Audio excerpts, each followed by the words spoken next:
Hey, how's it going, everybody? Welcome back to the channel. First of all, no Friday stream. I'm really not feeling that well.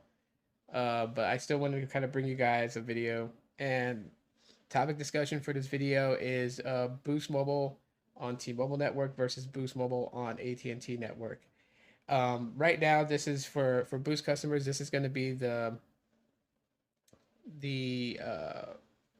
I guess comparison that people are looking forward to. However, before a lot of these comparisons pop up out of the woodwork, I just kind of wanted to emphasize a few things here that, we tend to forget at times.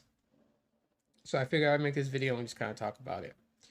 And what I mean by that is that you're gonna have a lot of videos that's gonna start circulating and popping up talking about Boost Mobile, T-Mobile network versus Boost Mobile, AT&T network access, and the whole shebang.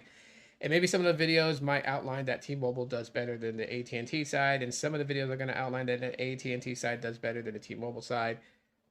But there's really one real main way to really tell which is going to be the better activation for you, and that is going to be which carrier works best in your area and a lot of the areas that you travel to.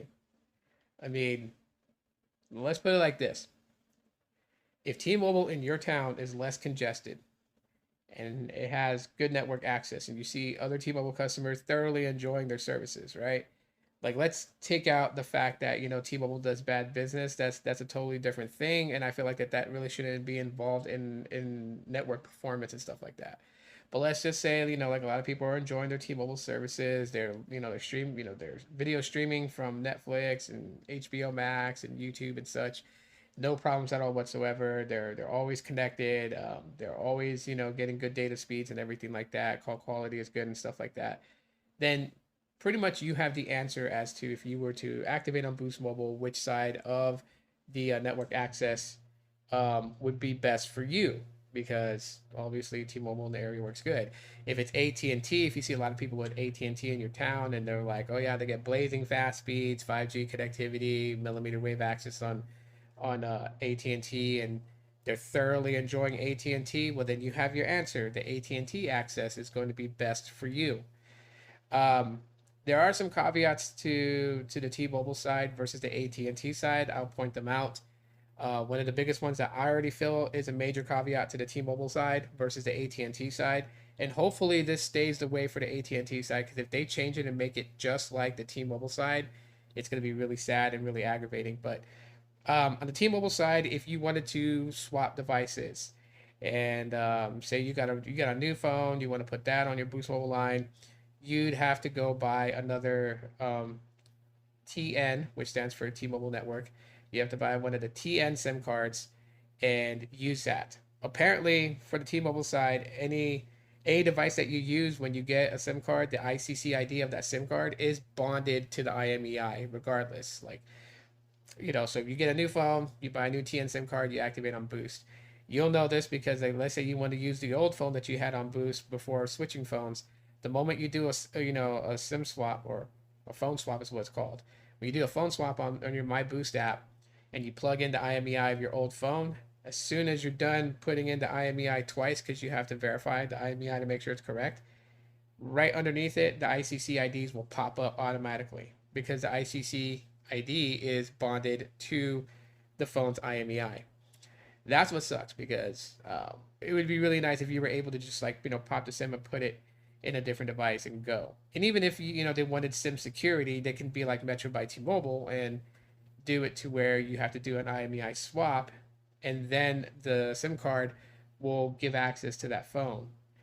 At least that's better than the way that present Boost Mobile with the T-Mobile network access, how they do things.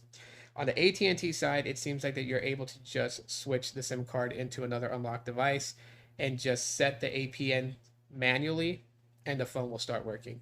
This was shown on Carlos S. Tech's live stream, where he was speed testing Boost Mobile in Las Vegas, and he popped it out of his Pixel 5 where he originally activated the SIM card in, and he put it in his Galaxy Z Flip 3, I believe, and he manually set the APNs, and boom, he had network access to 5G. When he dialed 611, it got Boost customer care, so there was no need to go into My Boost and do a phone swap. Much less there was no need for him to have to go buy another AN SIM card to use with the Galaxy Z Flip. So the those SIM cards that have AT&T network access don't bond to an IMEI permanently, and that's a good thing. And I really think the T-Mobile side should have that. So those are that's the caveats that I see with the T-Mobile side. If you activate on the T-Mobile side versus the AT&T side, if you're someone that has like a bunch of unlocked devices and you just want to like pop your SIM into a phone and have it working and everything like that, the AT&T side is probably going to be the one you want to go with. But again, this all with all those things, what it really boils down to is network access, and that's something that's unavoidable.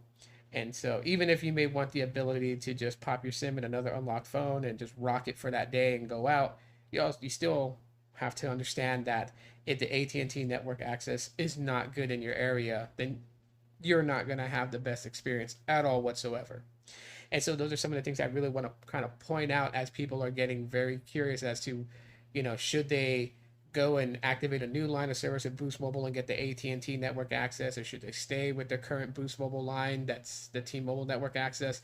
It just, again, it depends on who does great in your area, and taking all the business side out of all these the major parent carrier companies like T-Mobile, AT&T, Verizon, etc.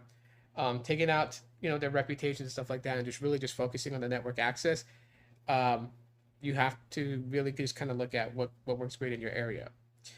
Of course, the 35 gigabyte threshold is still in effect whether you're on the AT&T or T-Mobile side. When you use more than 35 gigs, you are slowed down to 3G speeds. That's inevitable at this time.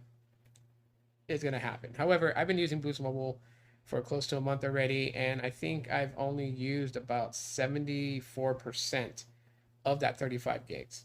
So I think I'm pretty good unless I do something really drastic, like download 18 movies that are all like, 2 gigs in size, then yeah, I will completely blow past that 35 gigs. So it's been okay. But let me be honest with you guys. I have multiple lines of services. So it's not like that I'm completely dependent on Boost Mobile for network access. I may, after this bill cycle ends, I may completely shift all my usage to Boost Mobile just to see if I can, go 30 days completely, and if I pass that 35 gig point, or if I don't.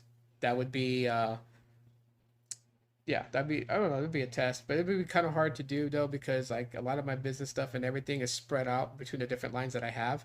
So I have the visible line, I have the Los Mobile line, I have Google Fi, I have Boost, I have Q-Link Wireless. I have a lot of different phone lines that I test out and stuff like that, just to see how it does. And so that would be kind of a hard test to run if I had to depend everything on the Boost Mobile line. I would It'd be hard to say that I didn't touch any of the other lines because I have stuff that goes on there. But I can try. I'll see what happens. I'll let you guys know in an official video if I decide to go. Maybe for the month of November, I might do it. And if I do it, I might do like a daily record and upload it every day to let you guys know and show you guys how much data has been used. Which is kind of crazy though, because honestly, comparing Boost Mobile to Google Fi has been a real weird thing. And I'll tell you guys why before I end this video. But Fi has already put me at 3 gigs of usage, and it's only been like a few days. And I find that strange because I use Boost Mobile that also calculates data usage, and I use the phone the same way that I use the Google Fi line, and it shows that I use less data on Boost Mobile. So I don't know what's going on with Fi, but I am currently investigating that, and whatever my findings are, of course, is going to be a video banger that's going to let people know about how Google Fi calculates data usage.